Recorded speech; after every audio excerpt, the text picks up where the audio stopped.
et sans crainte. Plus personne, en général, personne n'aime la prison ni les tortures, mais plus personne n'a peur. Ou beaucoup moins qu'avant. Je reprends. Merci. Alors, il n'est pas si fréquent d'avoir à la même table un Marocain et un Sahraoui, donc nous nous en réjouissons. Ça me dérange pas du tout.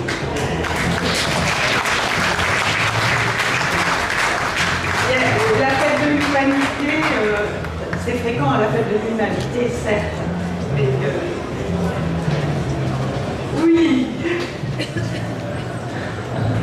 Voilà.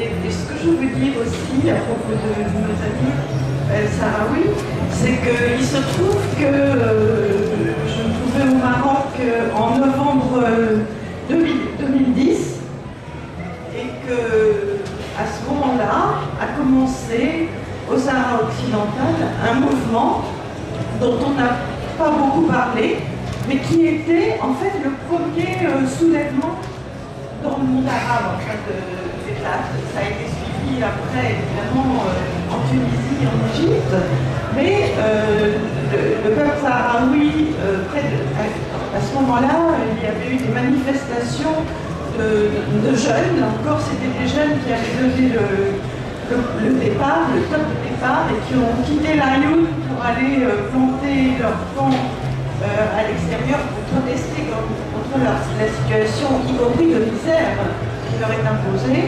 Et il y a eu une répression terrible. Il y a encore des prisonniers dont on n'a pas beaucoup de nouvelles. Donc je vais demander à Beslam Omar Al-Hassen de vous en parler. Merci, bonsoir. Tout d'abord, vous dire que ce n'est pas la première fois qu'on s'assoit sur la même table avec nos frères marocains. D'ailleurs, avec une partie, bien sûr, très minoritaire, a exprimé lors du début la solidarité avec le peuple sahraoui. Vous savez, mon ami et frère Harvey, on en a parlé, l'époque de Hassan II était très dure pour tout le monde. Parce que n'importe quelle contestation, aussi petite soit-elle, était écrasée. Et c'était le cas. Des militants marocains ont fait la prison pour leur positionnement en faveur du peuple sahraoui. Et c'est l'occasion de rendre hommage à Abraham Servati et à tous les leaders marocains qui ont combattu pour la démocratie et la liberté du Maroc et du Sahara, bien sûr. Effectivement, Abraham Servati, le leader de l'Amam, le parti qui a été interdit durant tout le règne de Hassan II. Deuxième élément, nous nous trouvons à un moment où nos frères, en Syrie particulièrement, passent une épreuve difficile, sous un silence inexplicable de la communauté internationale de ce qui se passe actuellement. C'est le moment de rendre hommage aux martyrs de la révolution syrienne qui sont en train de donner leur vie pour que triomphe la dignité et la liberté et la justice. Et c'est pour cela d'ailleurs que le peuple sahraoui, il faut rappeler un élément aussi brièvement possible, historique, fondamental. Le Sahara occidental était une région désertique qui n'intéressait, dans le temps bien sûr, personne. les liens d'allégeance qui ont été présentés comme argumentation par le Maroc pour envahir le Sahara ne s'explique que par l'existence de certaines tribus qui avaient des liens avec les sultanats du Maroc et principalement la zone nord qui actuellement constitue le sud du Maroc. Et cette situation particulière a fait que le peuple sahraoui a forgé un modèle tout à fait différent du modèle du sultanat du Maroc au nord, des principautés marocaines, mauritaniennes aussi, et à l'empire ottoman à l'est. Et il a créé un système assez égalitaire, parce que nous avions une assemblée qui était celle qui gouvernait, c'était ce qu'on appelle chez nous la main des 40, donc 40 chefs qui organisaient, il n'y avait pas un seul chef, donc il y avait toute une assemblée qui délibérait de ce qu'on devrait faire durant l'époque de la... Et c'est ça qui a permis aussi des choses extraordinaires dans l'émancipation de la femme. L'égalité entre l'homme et la femme, le respect quasi sacré pour l'enfant, pour la femme.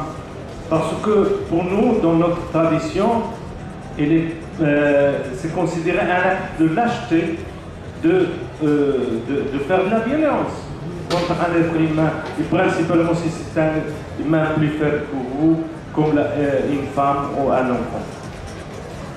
Donc, et c'est ça, ce modèle-là, qui a fait qu'on ne pouvait pas accepter qu'on soit soumis à un système absolutiste comme c'était le système de Hassan II. Et c'est ça qui a fait que le peuple sahraoui est sorti en masse. Il a créé, et qui continue aujourd'hui, un campement à ciel ouvert, le campement des réfugiés sahraouis, qui sont toujours là, témoins de cette résistance contre l'imposition de l'occupation de leur pays.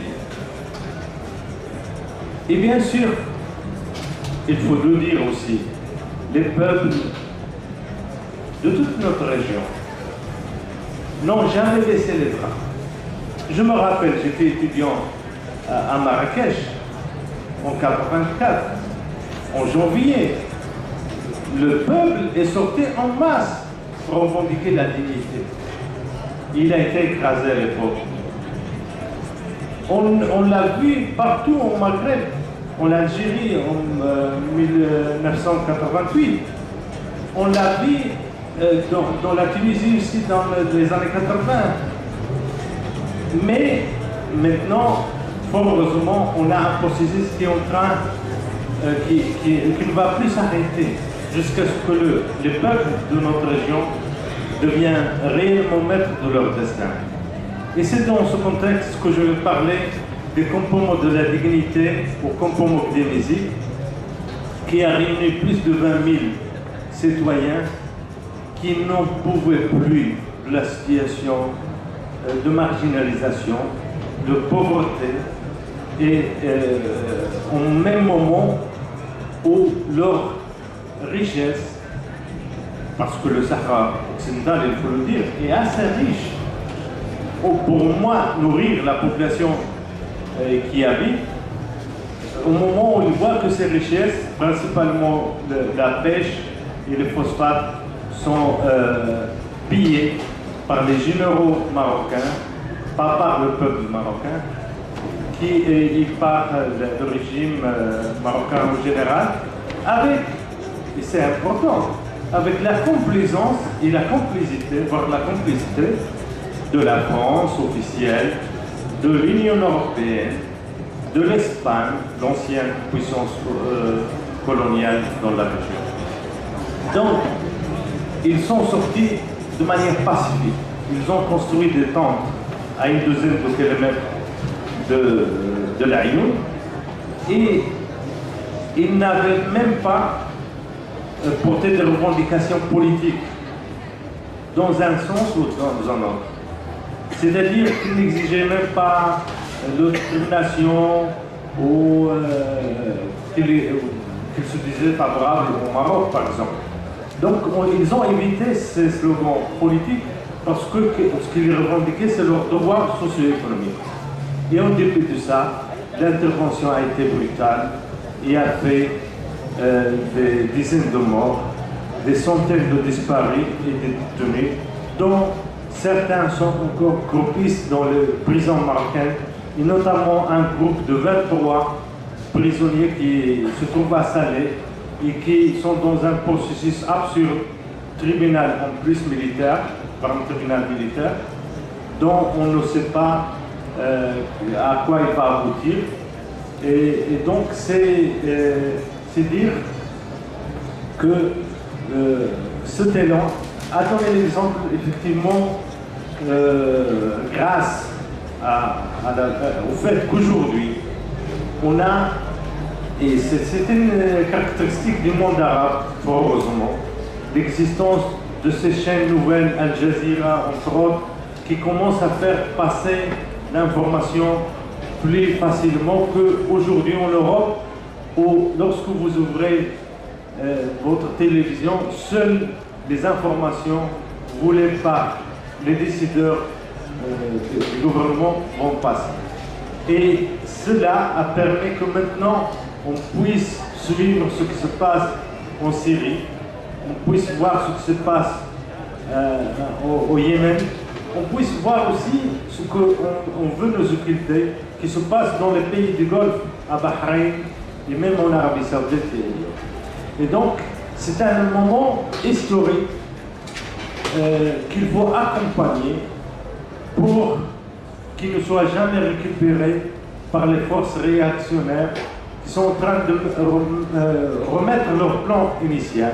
Parce que vous avez vu comment agit la France lorsque a débuté la révolution tunisienne, comment il s'est positionné à côté de Ben Ali, comment il s'est positionné à côté de Moubarak, et comment il a vite changé d'attitude pour bombarder et inclure les populations civiles libyennes dans le cas de l'Est.